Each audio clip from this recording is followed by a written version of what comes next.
Welcome to Calmly Coping. Today I am here with Dr. Jessie Hehmeyer. She is a functional medicine physician and founder of Well Empowered. And I'm excited for the conversation we're going to be having today. It's great to have you here, Jessie. It is such a pleasure to be with you, Tatiana. So I'm curious to hear because your title is a functional medicine physician. So can you explain what exactly that is? Yes, so functional medicine is a data-driven natural approach that seeks to identify and address the root cause of symptoms, diseases, health conundrums using natural measures. So nutritional shifts, supplementation as indicated, right? Not just kind of throwing darts, and lifestyle, but fundamentally, right, it's a root cause approach to healing the body. Hmm.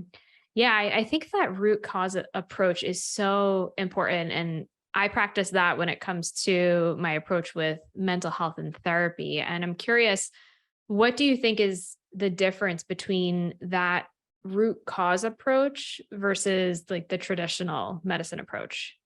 Yeah, so more often than not, the traditional medicine approach will take a pill for an ill approach, kind of like addressing a symptom or a disease with a medication, right? The tools that traditional medicine has, medications, vaccines, surgeries, all incredibly useful and appropriate for the right person at the right time. So I definitely don't mean to categorically I'm a huge fan of knowing what's right when, right? But the traditional approach is going to be more about providing relief from symptoms through medication rather than addressing what is happening in the body that is allowing these symptoms to manifest.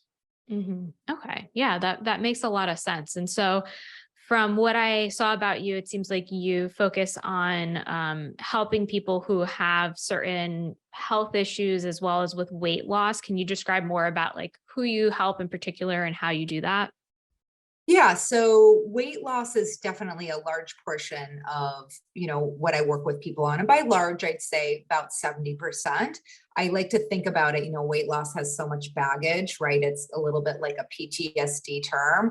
And I think about it more like weight optimization, Mm. really. But in addition to that weight optimization, everything from digestive distress, to hormones gone wackadoodle showing up as acne or irregular menstrual cycles or infertility.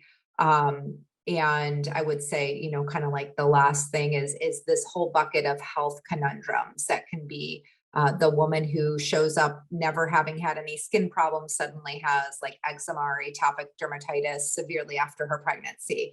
It can be dizziness. It can be, these things where okay, mostly these people will arrive at my, virtual door having done some work and found out, okay, there's nothing scary going on. That's great. That's appropriate and necessary to know. But it doesn't provide any symptomatic relief, right? There's still something that's happening. And that's where I get to put my detective's hat on and go to work and partnership with the people who I work with and crack the code. Hmm. So would you say, because you mentioned nutrition, so is a lot of it people's diets that might be leading to that? Definitely part of that, right? So nutrition is a huge foundation to the work that I do, and using it as a tool, but also working with people so that it becomes a usable tool. And what I mean by that is that a lot of people have inherited a conversation around food and beverages in particular that collapses morality with how we're nurturing our body, right? Good or bad food. Oh, Mhm. I should eat that or I shouldn't eat that. Or I cheated over the weekend, right? All of these terms are very familiar to us because everybody says them all the time, right? And not like judgment of that, not good, bad, right, wrong. It's just not useful to live in the world of morality around food or beverages. And it's also not true, right? Food or beverages just produce certain outcomes. My job is to understand, you know, what shifts will allow you to get the outcomes you're seeking, and then also support you in arriving at a place where those shifts are sustainable and natural and occur with ease and occur as self-love and really lead people to experiencing the vitality they're seeking. Hmm.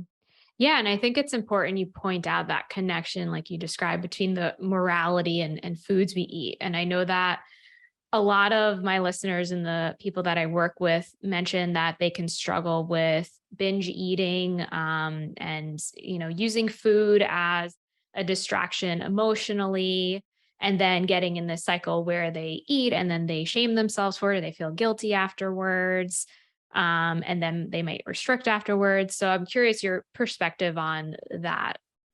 Yeah, I mean, I think about that, and I think, first and foremost, all right, I invite people who hear a bit of themselves in what you just described to really see the wisdom in what you're doing, right? Because you're trying to self-soothe, right? You're trying to feel good, and that's human nature. And, you know, I think we're starting to learn, but we haven't had a whole lot of education on how to self-nurture and self-soothe in a way that works for our intentions, that works for our intentions for our health and our life, right? So just seeing fundamentally the actions you're taking instead of like shooting the second arrow is a term that is used in Buddhism, right? You do the one thing that isn't helpful and you can't undo it, right? You've already overeaten whatever it is, right? But then you look at that and you beat yourself up. And that second arrow, that is, we do have the capacity to learn to disrupt that. And learning to disrupt that second arrow, that beating ourselves up, gives access over time to new choices. But fundamentally, really seeing like your intentions are good. And while there's a different way you might learn over time to self-soothe that really is self-honoring, um, giving yourself a little grace and compassion for genuinely doing the best you can as a human being in this world, is definitely what I would invite people to start with. Yeah, I think that self-compassion is so important, especially in those moments. Cause like you mentioned, you're just beating yourself up more for something you can't change. Yes. Yes. Yes. And there might what can be useful is seeing that, okay, I do regret having done that. That regret is different than shame. It's just looking back and saying, if I could have a take two, I would do it differently. Okay, that's helpful to see. And then you can start to think about, okay, what would I do? Like actually, what would I do if I could do a take two? Because okay, that exact situation isn't gonna occur again, but something like it probably will, right? You could actually take your learnings and one foot in front of the other, start to think about, okay, in a similar situation, what would be a better way to self-soothe or, care for myself? Hmm. Yeah. So what would you suggest for somebody who finds themselves going to food as a way of self-soothing, like as an alternative?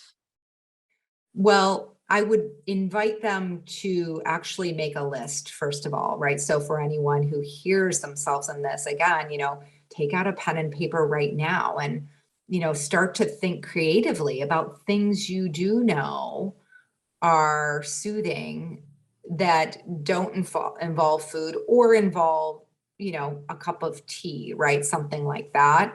But even, but, looking at, okay, is it music?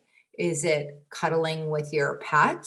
Is it calling a friend or going for a walk or, doing one sun salutation, taking 3 deep breaths, but really looking for yourself at what helps me self-soothe, that doesn't involve food. So starting to build kind of like a toolkit of places you could look to in moments where that's really, self-soothing is called for. Hmm. Yeah, and I think those are some great suggestions that you provided, and I think it can help because I can see that sometimes in those moments it's hard to remember, oh, what should I do? So when you have a list to refer to, it's going to be easier to then actually follow through with those things. Yes. Yes, absolutely. Absolutely. Hmm. And I know another thing that you talk about is ditching like the all or nothing approach when it comes to eating. And I know that, because my listeners are high achievers. And so it's so easy to get into that place of like, it's perfect or I'm a failure, basically. So I'm curious your approach when it comes to people who have that all or nothing approach. Yeah. So, first of all, if you are someone who has an all or nothing approach, you want to just look back and reflect on, has that ever really worked for me in this area? Right. My guess is not if you're still struggling with it. Not my guess. What I would say is if you're still struggling with the area, then the answer is no, right? Because if it worked for you in January of 2019, but not since then it fundamentally didn't work because you Mm. weren't able to sustain the outcomes. So again, looking at, okay, this all or nothing approach, it really is rooted in either um, deprivation or overindulgence. That is fundamentally the all or nothing approach. And to me, deprivation and overindulgence, they're two different sides of the same coin. And that coin is self-aggression, you know?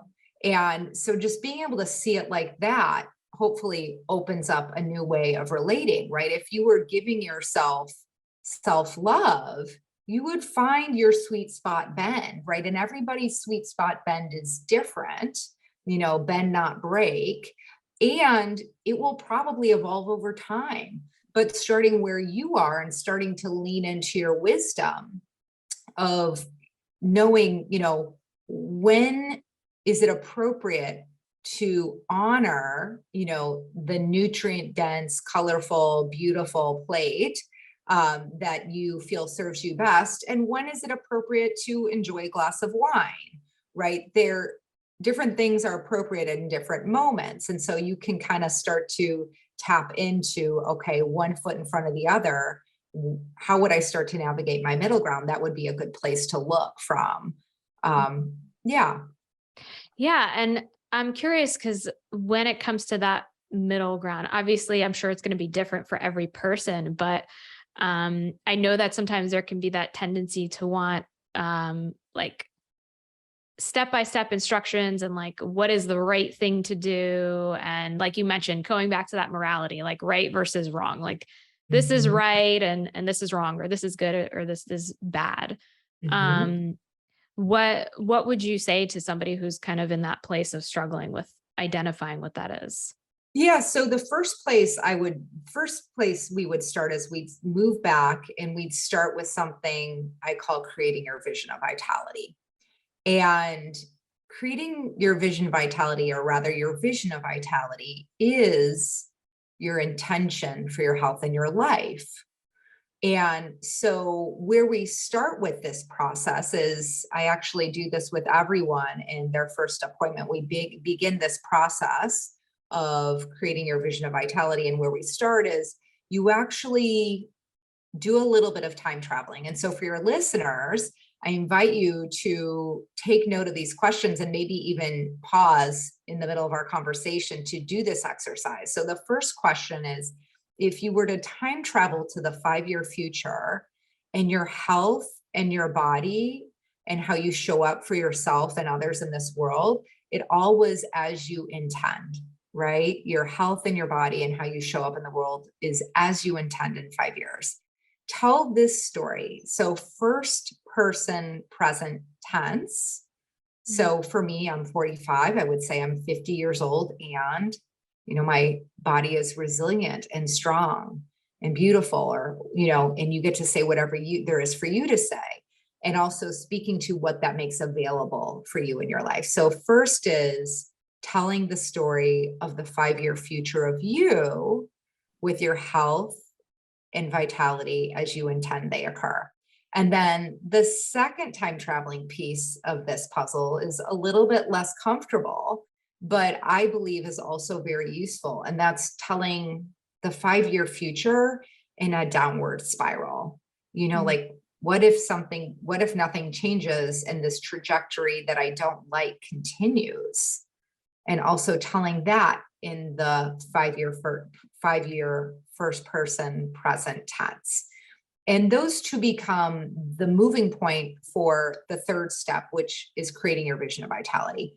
But what that makes available is when you're clear on your intention for your health and your life, it's a totally different conversation you have with yourself, right? It's one of, does this align with my intention? Does this choice align with my intention? Versus, is this good or bad? And you Mhm. can look at things that, okay, a choice that moves you towards your intention, great. What would be the next step in making more of those choices? So there's the yes, right? And then of course, there's also on the flip side, choices that move us away. And so starting to look at, okay, how would I do less of that as opposed to none, just less? And for some people, it's just a matter of, for some people, a great place to start is starting to capture the truth, right? When I work with people, we work off of a shared Google document where they track nutrition, food, and beverages.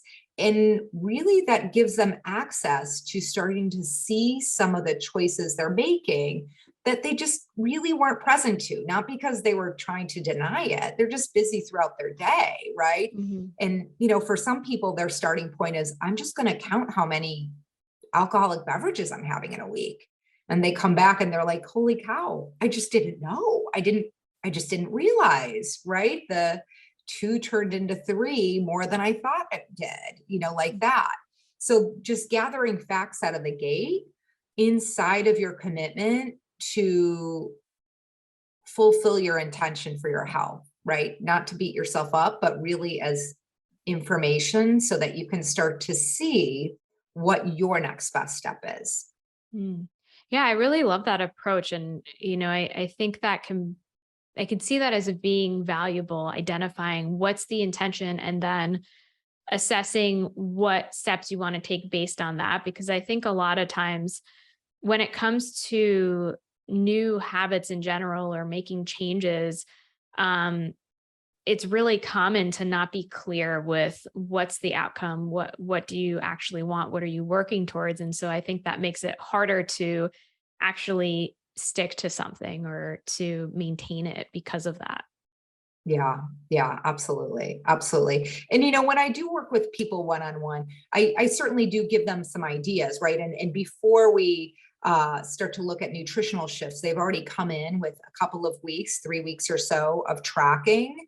So I have some ideas if they are really, unsure, I can make suggestions, but it is important to me that this is a partnership, right? People, the person on the other side, they must be holding the pen and writing their path. I'm happy to be a co-writer or, make suggestions, but it really does need to come from a place of, this is for me in service of my intention.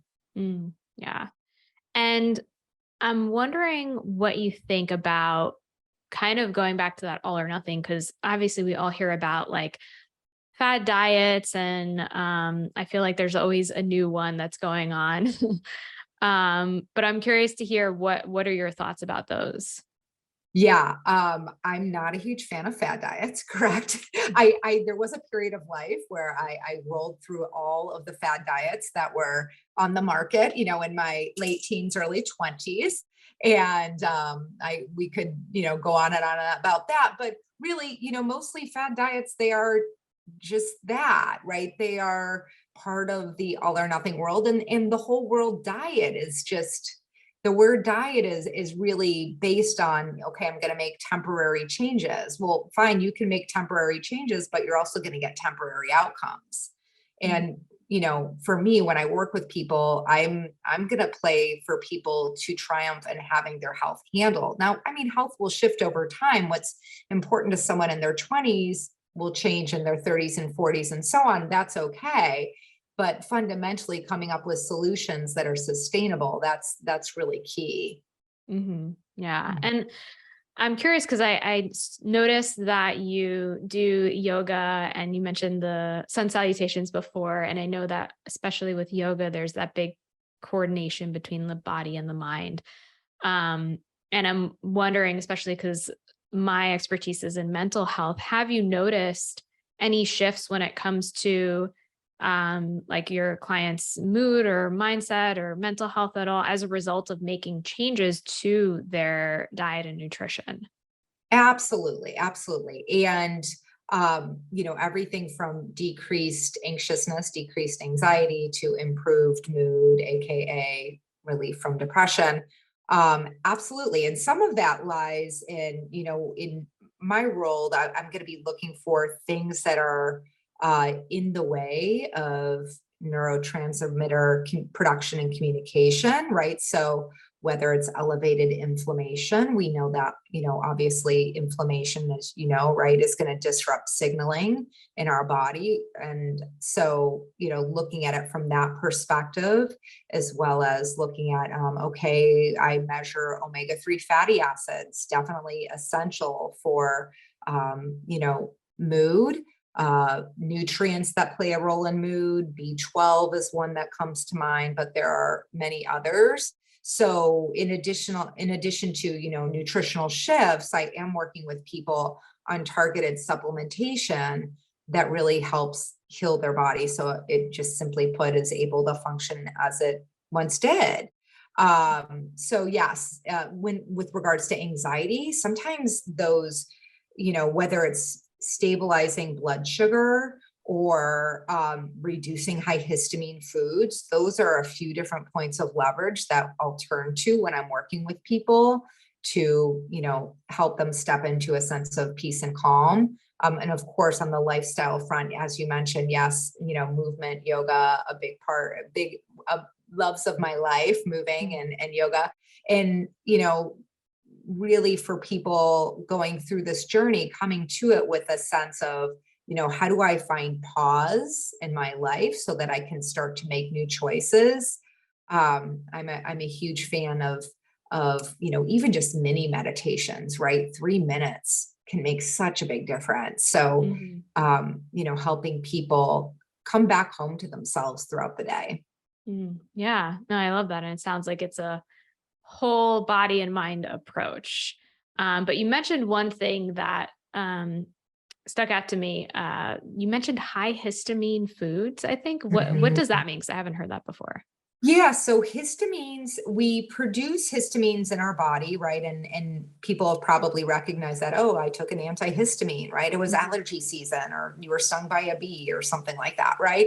Benadryl. And yes, that is true, right? But sometimes our body can get locked into chronic overproduction of histamine, and that can happen because the microbiome's disturbed, or I've encountered some people who, after pregnancy, their hormones are a little out of whack, and that can be caused by a number of different things. But one of the results of that can be increased histamine sensitivity. So we produce histamines in our body. We also are exposed to them in our environment. And I think about it a little bit like a tub.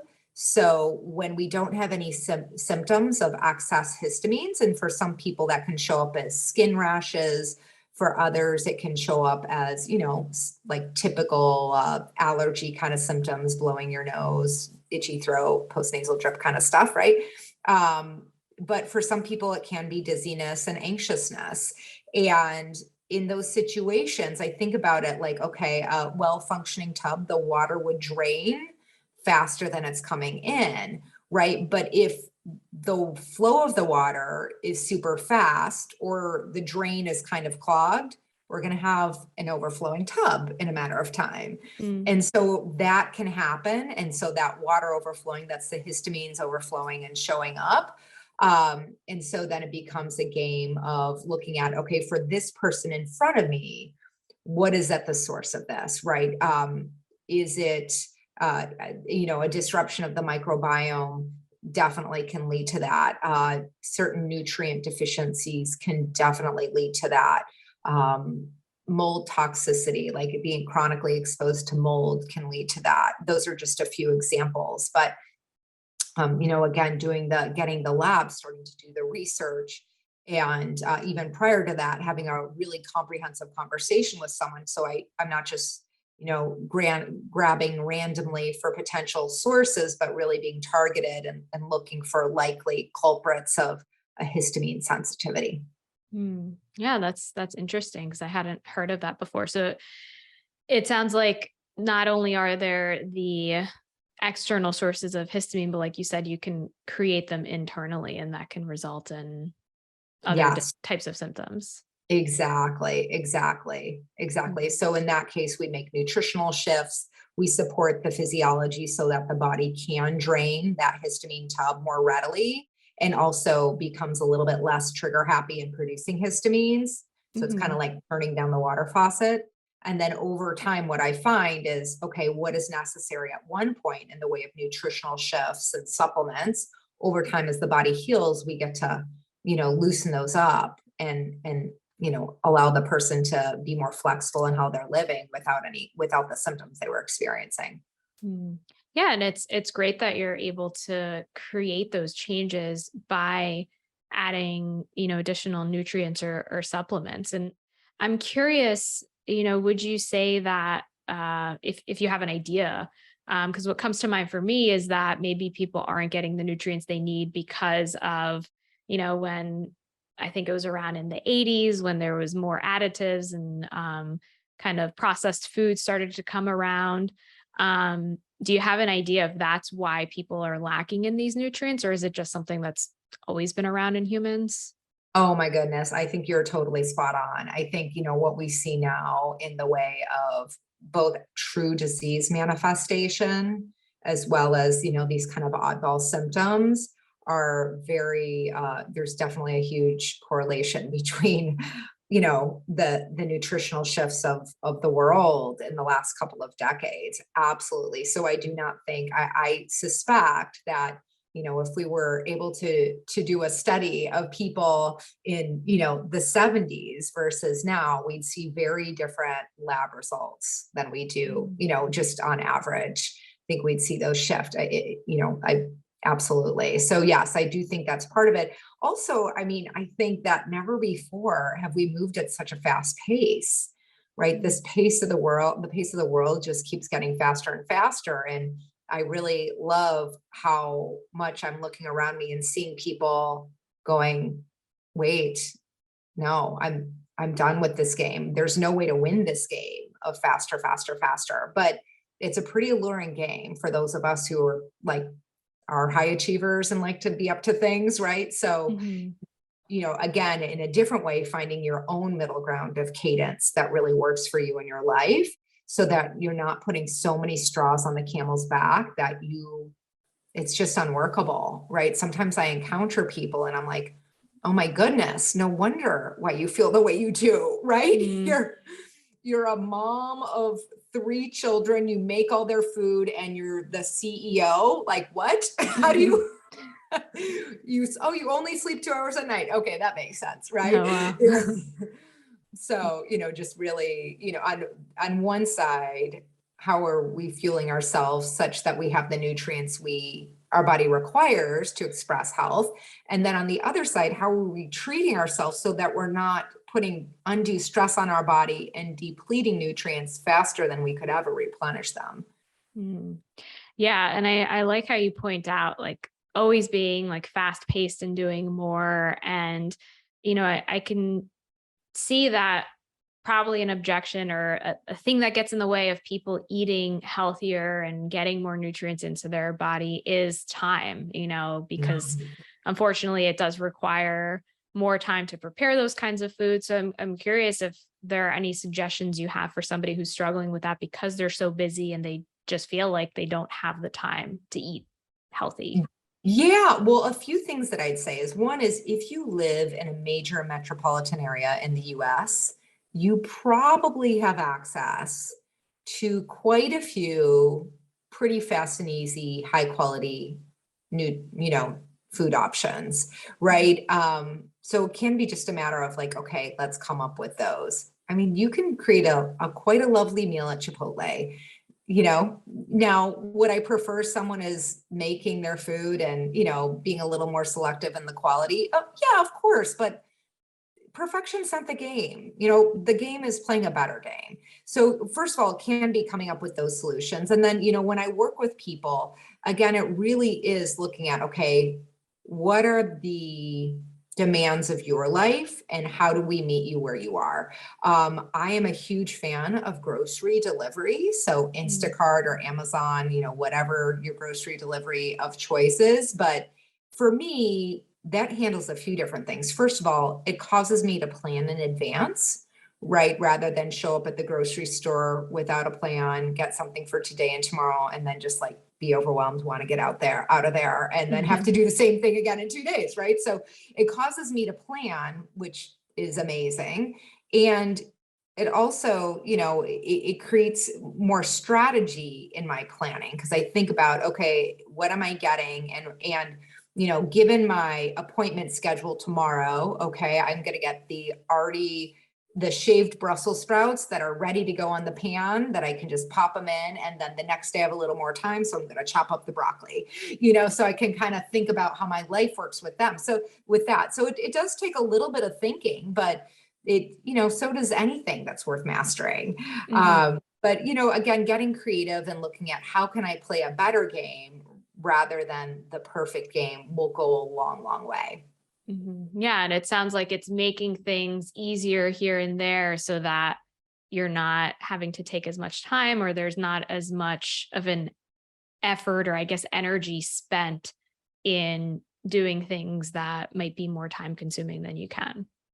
Yes, exactly. Exactly. And, when I work with people one-on-one, I also am helping them come up with swap opportunities, right? Okay, based on you and your taste buds, let's find some things that, scratch the itch of salty and crunchy or sweet or whatever, creamy, whatever it is for you that are more aligned with your intention, right? That really, bring you joy in the way they taste, but also work for what you're up to. hmm Yeah, no, I love that term. I haven't heard that before. Swap opportunity. Truth be told, I borrowed it. Um, I want to say it was Yoplait Yogurt who came up with it a couple of decades ago. I wish I had, Okay. but yeah. Please do not buy Yoplait, but that's another story. Now I'm curious. Yeah, right. No. I mean, I'm just saying. Typically those. Yeah, I haven't looked at all the Yoplait offerings these days, but typically, mostly those big yogurts are going to be higher in sugar. So not an Okay. yeah. Mhm. Or, artificial sweeteners. Yeah, definitely. Mhm. Mhm. Yeah. So I'm curious, let's say for somebody who maybe they're struggling with their health or they're in a place where they want to lose weight and they're feeling overwhelmed, like, what do I do first? What would be some first steps that you would recommend for that person?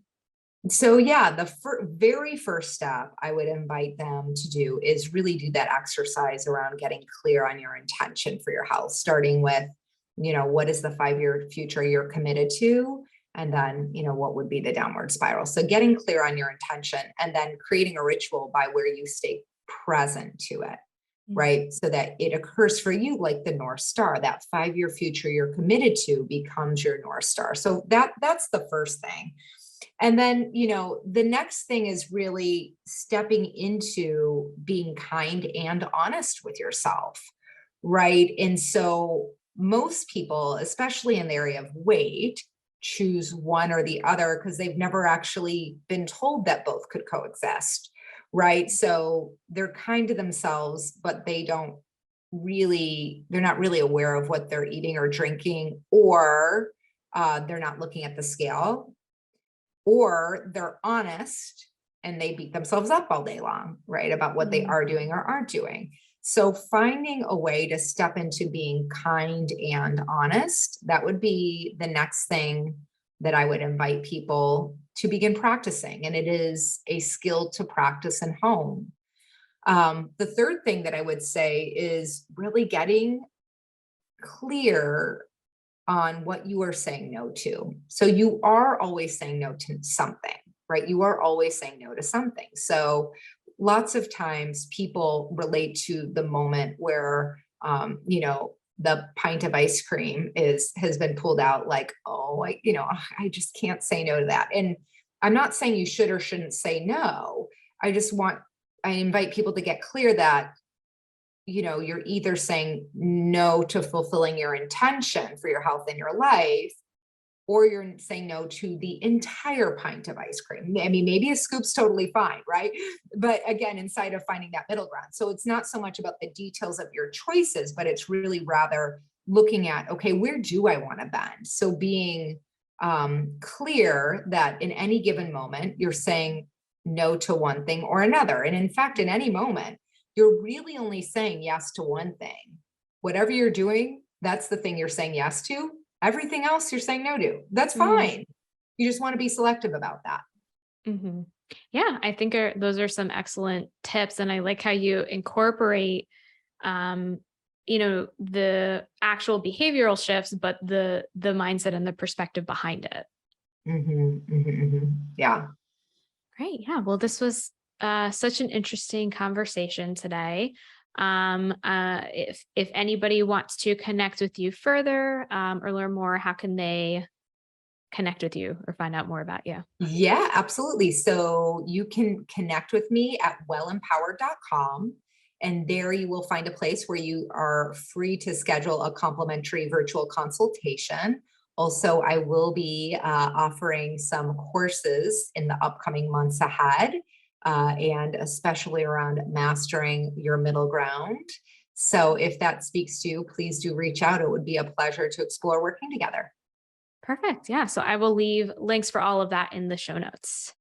And it was great to speak with you today. Thanks so much for coming on the podcast.